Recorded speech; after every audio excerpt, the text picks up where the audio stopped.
kita tidak usah membahas mereka. Oh gitu. Tapi saya akan memberitahu suatu rahasia penting. Iya. Sebelum saya bertobat, saya diajar suatu teknik namanya psikologi massa. Psikologi massa. Dan ini adalah suatu taktik teknik melebihi hipnotis. Wow. Karena kalau hipnotis itu perorangan. Kalau psikologi massa bisa mempengaruhi baik media massa maupun orang yang melihat. Nah, saya pelajari itu, tetapi saya tidak mau menggunakan. Nah, salah satu dari psikologi massa akan saya beritahu rahasianya ke semuanya. Ya. Nah, salah satu rahasia dari psikologi massa, jadi ini bukan ilmu gaib, tetapi strategi. Tetapi strategi ini, guru saya sebelum bertobat, kakek saya ngomong, kamu saya ajarkan, tapi jangan gunakan. Nah, jadi guru saya ini beritahu, jangan gunakan, kecuali kepepet. Enggak, kecuali ada. Kalau kamu diminta untuk memimpin perang. Karena dengan psikologi massa ini bisa mempengaruhi kejiwaan seseorang untuk bertaruh nyawa demi kita. Hebat enggak? Iya. Nah, selama kamu tidak mimpin perang atau gunakan untuk perang, jangan kamu gunakan seumur hidup kamu. Nah, dari situlah saya belajar, dan salah satu bagiannya ini rahasianya. Tapi saya tidak akan beritahu rahasia semuanya, nanti dipelajari gawat.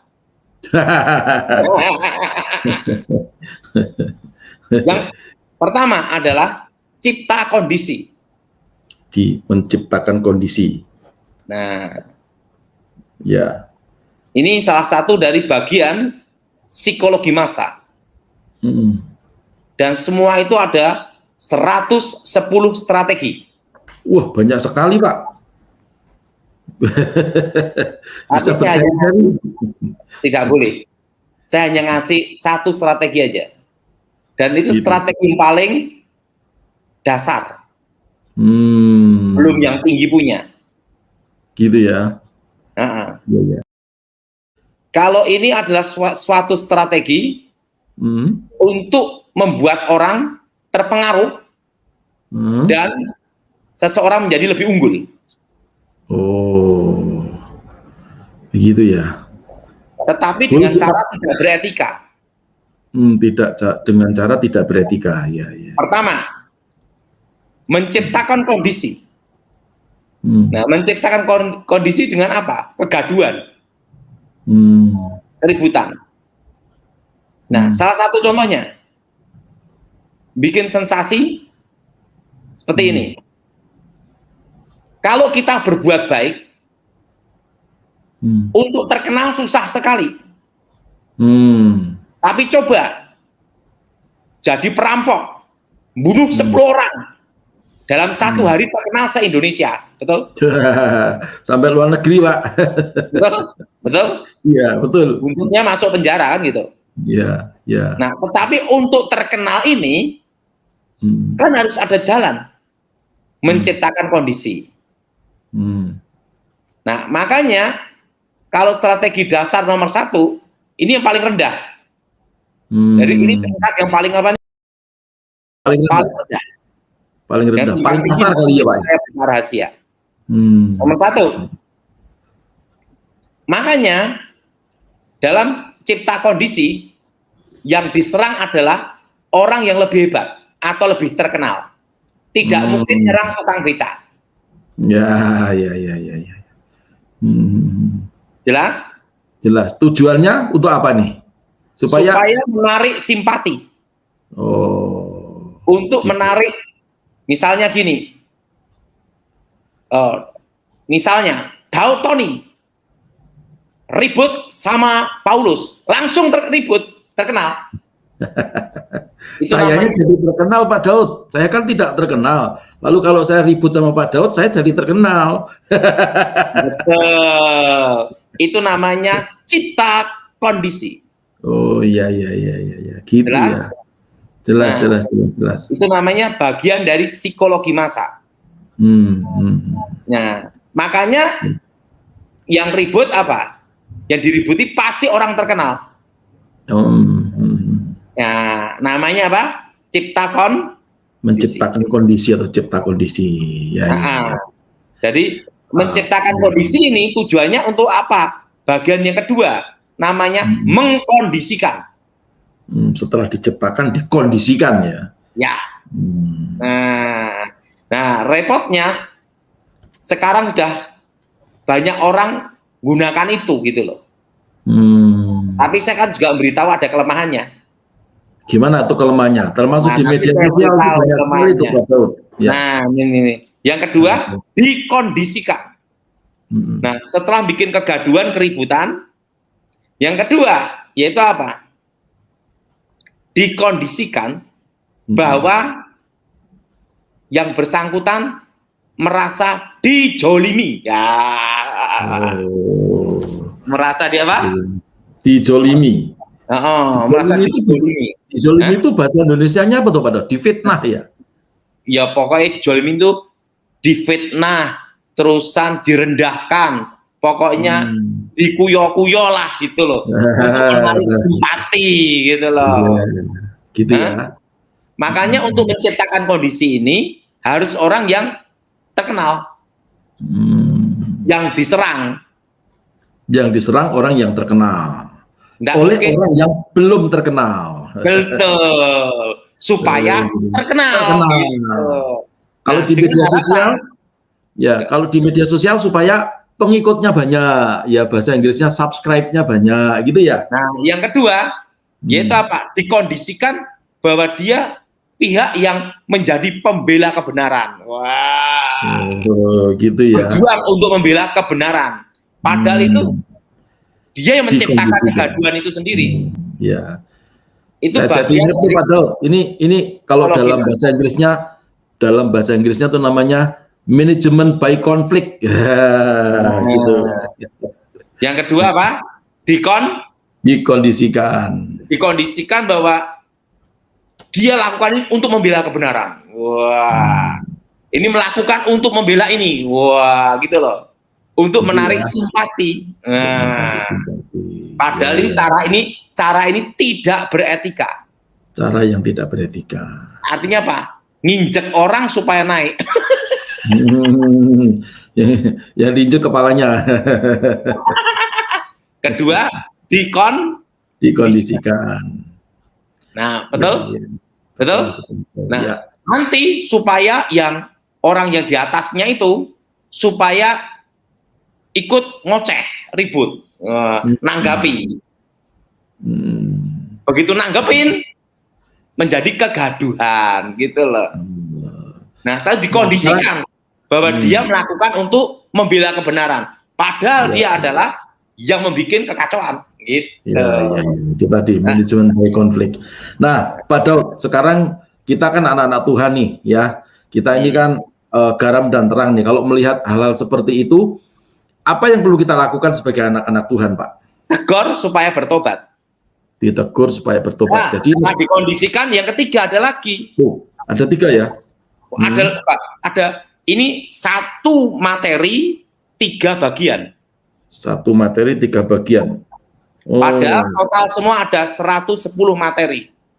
Wish, nggak selesai Pak, kita Pak. Tapi nggak akan saya ajarkan di sini, nggak boleh. Yang ketiga adalah penggalangan. Penggalangan perekrutan, gitu. Supaya punya pengikut. Oh, ya itu tadi ya, supaya setelah digalang jadi direkrut jadi pengikut gitu ya. Iya.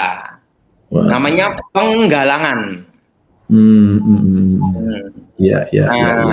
Jadi setelah cipta kondisi, dikondisikan, setelah itu penggalangan gitu. Penggalangan, perekrutan, ya. Terus nanti ada pelatihan kali ya. Dan Ya, ya. tujuannya ini adalah untuk membuat apa? Konflik supaya dia muncul menjadi orang terkenal. Nebeng gitu ya. Betul. Betul. Makanya untuk menghadapi tadi, kita kondisikan, setelah itu apa? Penggalangan. Perekrutan. Nah, itu caranya gimana? Cara menghadapinya? Diemin aja, jangan ditanggepin. Oh, didoakan ya, diberkatin. Tuhan Yesus berkati. Diampuni, doain. Ampuni gitu ya. Karena cara seperti itu tidak beretika untuk dalam hal pelayanan. Kecuali di politik, lain cerita. Itu bisa dimasuk namanya pencitraan, kan gitu. Oh iya. Betul? Dulu kalau sebelum Pak Daud bertobat, Pak Daud kalau ada orang melakukan seperti itu, Pak Daud santet dari rumah kali ya? Kalau orang-orang biasa tidak mau. Yang penting itu gini, ini Pak Paulus. Iya, gimana? Nah, sekarang ada suatu pelajaran bagus. Iya, gimana? Nah, gini. Saya tuh di Solo, saya punya teman Muslim. Nah, dia buka warung. Namanya Sidik Darwanto.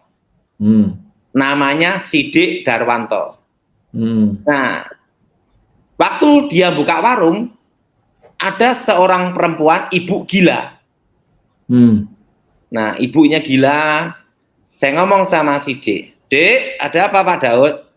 Karena dia itu orang saya ngomong, kamu kasih makan, minum ibu gila ini. Karena ibu ini sering nyoret-nyoret tembok. Nah, yang jadi pertanyaan, siapakah sesamamu manusia? Orang gila itu termasuk sesama manusia loh. Iya, betul. Makanya saran saya pada saudara semua, kalau tetangga kanan kirimu ada orang gila, kasih makan. Itu memberi pertolongan itu. Setuju. Karena sesama kita, ya. Dikasih uang tidak mau. Maunya buah. Buah dikasih 1 tidak mau. Karena tangannya 2, mintanya 2. Saya ngomong sama Sidik Darwanto, Dek, Sidik, ada apa Pak Daud? Kalau orang gila itu, jangan kamu tanggepin, jangan kamu ladenin, jangan kamu ajak debat, curhat, baper. Kalau kamu ngajak orang gila debat, baper, ingat Sidik, pasien tambah 1. Yang ngajak debat. Yang ngajak debat sama orang gila, pasien tambah berapa? Tambah 1. Iya. Jadi saya ngomong, wah dia ketawa, pasien tambah 1. Nah, di situ ada satu pelajaran apa? Sesama manusia. Jadi kita harus membantu, menolong orang, betul? Termasuk orang gila.